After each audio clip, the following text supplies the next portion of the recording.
Ferdinand, d'Alphonse Allais. Les bêtes ont-elles une âme? Pourquoi n'en aurait-elles pas? J'ai rencontré dans la vie une quantité considérable d'hommes, dont quelques femmes, bêtes comme des oies, et plusieurs animaux pas beaucoup plus idiots que bien des électeurs.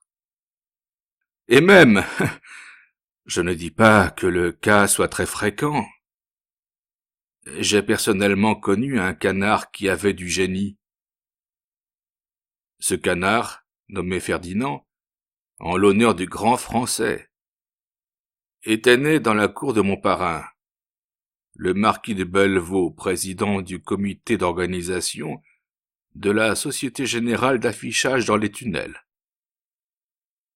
C'est dans la propriété de mon parrain que je passais toutes mes vacances, mes parents exerçant une industrie insalubre dans un milieu confiné. Mes parents, j'aime mieux le dire tout de suite, pour qu'on ne les accuse pas d'indifférence à mon égard, avaient établi une raffinerie de phosphore dans un appartement du 5e étage, rue des Blancs-Manteaux, composé d'une chambre, d'une cuisine et d'un petit cabinet de débarras, servant de salon. Un véritable Éden, la propriété de mon parrain. Mais c'est surtout la basse-cour où je me plaisais le mieux. Probablement parce que c'était l'endroit le plus sale du domaine. Il y avait là, vivant dans une touchante fraternité, un cochon adulte, des lapins de tout âge, des volailles polychromes, et des canards à se mettre à genoux devant, tant leur ramage valait leur plumage. Là, je connus Ferdinand, qui à cette époque aidait d'un jeune canard, dans les 2 ou 3 mois. Ferdinand et moi, nous nous plûmes rapidement. Dès que j'arrivais, c'était des coins de bon accueil, des frémissements d'ailes, toute une bruyante manifestation d'amitié qui m'allait droit au cœur. Aussi l'idée de la fin prochaine de Ferdinand me glaçait-elle le cœur de désespoir. Ferdinand était fixé sur sa destinée, conscius sui fati. Quand on lui apportait dans sa nourriture des épluchures de navets ou des cosses de petits pois, un rictus amer crispait les commissures de son bec. Et comme un nuage de mort voilait d'avance ses petits yeux jaunes. Heureusement que Ferdinand n'était pas un canard à se laisser mettre à la broche comme un simple dindon. Puisque je ne suis pas le plus fort, se disait-il, je serai le plus malin. Et il mit tout en œuvre pour ne connaître jamais les hautes températures de la rôtissoire ou de la casserole. Il avait remarqué le manège qu'exécutait la cuisinière, chaque fois qu'elle avait besoin d'un sujet de la basse-cour. La cruelle fille saisissait l'animal, le soupesait, le palpait soigneusement. Pelotage suprême. Ferdinand se jura de ne point engraisser, et il se tint parole.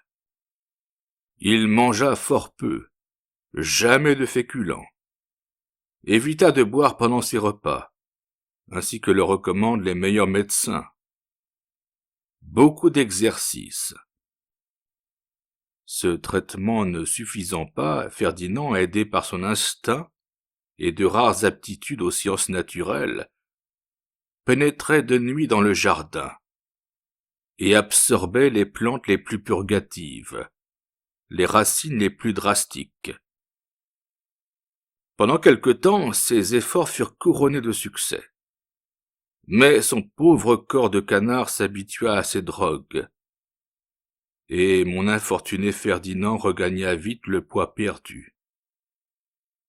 Il essaya des plantes vénéneuses à petite dose, et suça quelques feuilles d'un datura stramonium, qui jouait dans les massifs de mon parrain un rôle épineux et décoratif.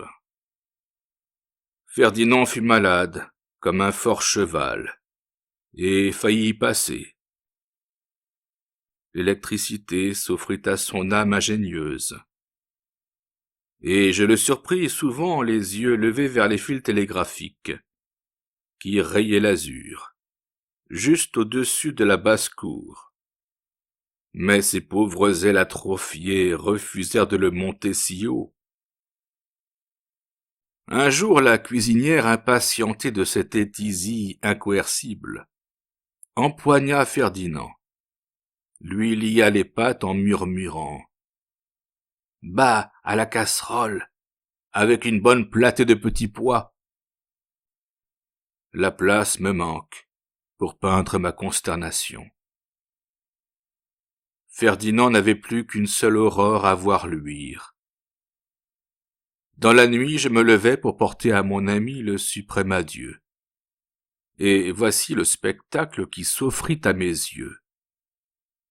Ferdinand, les pattes encore liées, s'était traîné jusqu'au seuil de la cuisine. D'un mouvement énergique de friction alternative, il aiguisait son bec sur la marche de granit. Puis, d'un coup sec, il coupa la ficelle qui l'entravait et se retrouva debout sur ses pattes un peu engourdies. Tout à fait rassuré, je regagnai doucement ma chambre et m'endormis profondément. Au matin, vous ne pouvez pas vous faire une idée des cris remplissant la maison. La cuisinière, dans un langage malveillant, trivial et tumultueux, annonçait à tous la fuite de Ferdinand. « Madame, madame, Ferdinand qui a fichu le camp !»